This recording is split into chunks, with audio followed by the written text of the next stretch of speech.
On this occasion, I am going to be showing you a watercolour painting that I made alongside one which I uploaded recently, and the one I've already uploaded was my dentist for a procedure that I had this year, and this is the dental assistant. They were both so gracious and modelled for a photograph whilst I was preparing to sit down and have a dental treatment. And I really appreciate when people do that for me, because there's nothing better than having portraits that you can source the image for. But if there is something I really need to work on, it is the likeness in portraiture and trying to ensure that I bring out the humanity of the person who I am studying in the picture. Watercolour is a medium that I really enjoy and I find easier to understand than some other paints, but it's still an elusive target to try and nail something true and accurate when it comes to a person who you are going to show the picture you painted. And for a lot of this process you will see that it doesn't look very flattering, but that can be the case with a lot of art making, is that it goes through certain stages that don't look quite as human or as soft or as pleasant as they could. And as you can see, there is a lot of drying time, but I do try to dab back certain parts of the process to ensure that it's not too puddled, because as much as I enjoy that effect with watercolour, if it doesn't suit the style of the picture that you're making, it's not the effect that you need to utilise, or the technique that you should necessarily adopt.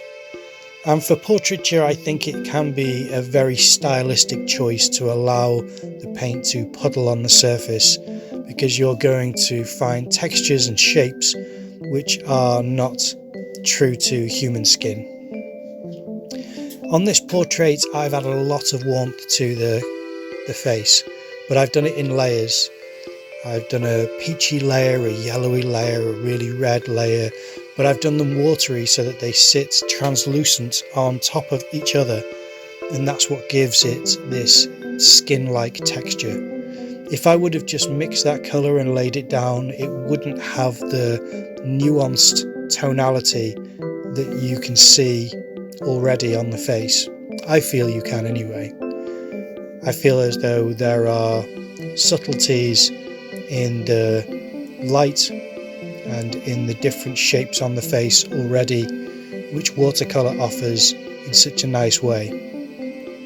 But it's a very delicate medium to use, so it's hard to commit to darker points.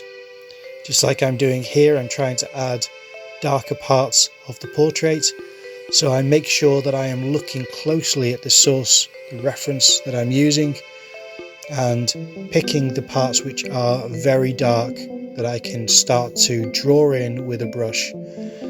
And that's something I can commit to, and they will still be visible when I paint over them with lighter layers. It's part of the process of watercolour painting that I find really enjoyable, is knowing that if everything is visible, then you can only commit to certain actions when you're sure that they're true to what you wish to be visible at the end. I'd be very careful making any marks that you don't wish to remain after you've painted over it several times. The opposite is the case with acrylic. And even depending on how you use oil paint, it can be quite different, even though oil paint has been likened to watercolour at times. Now, I know the teeth may look white, but if you look at how I started this portrait, the truth is I did have a puddle of colour at the beginning, and I dab back certain parts, but there will be a colour there that is not truly white. I tried to do that on purpose because teeth aren't as white as you can see them on certain people in the public eye who get veneers, and I'm trying to make sure that the teeth are not too brilliant white, because that would be unnatural. When the painting in the video jumps from being puddled wet into this point here, it's just because the drying time when you use a lot of water can be a long period of time, and I didn't want to just let the camera sit and overheat and run out of battery, because it's during the summertime that I painted this, so the conditions weren't exactly ideal for long periods of time filming a process like this. But I am feeling my way through where I can add shadow and where I have to dab it back, and you can see that I'm being as careful as possible. When I add eyes that are really too strong like this, I know that it's wrong and they've gone too big, so I have to dab it back, and I have to make sure that they don't go too large and cartoonish. And it's easily done whilst trying to add stronger features and bring out the personality that you're looking at. And I'm again working into the hair very lightly with layers, so I'm going from the darkest colour to the lightest, so that I have a build-up of layers on top of each other. If I went from the darkest to the mid-tone, there wouldn't be any opportunity for the light. The darkest colours can sit there so long as I am confident they're in the right place, and then I can add the lightest colour on top, and on top of that, mid-tone washes, and slowly build up the tonality of the hair. That's why I feel as though the hair has a similar execution, not similar execution, sorry, a fairly comfortable execution that I was trying to achieve because of how light the person's hair was that I was painting. I really enjoy this process, even though it takes a lot of effort and concentration to do this type of painting, and I'm still not great at it. You can see how much I'm struggling here. This is not something which is an easy painting, but it's enjoyable because of how rich the colours are and how well they sit together. I feel as though I learn so much whilst doing them. All I need to do, I think, is maybe experiment a little bit more. Instead of having a project like this where the pressure is on to achieve some level of a likeness, because I'm going to be seeing this person in the near future, and I wanted to show them what I'd painted. And they were happy. They found it, nice. Both of them were happy with their portraits. But it's not something which I think is perfect. I definitely need to work on several aspects of this approach, this type of technique, not just because it's watercolour, but because of any portrait.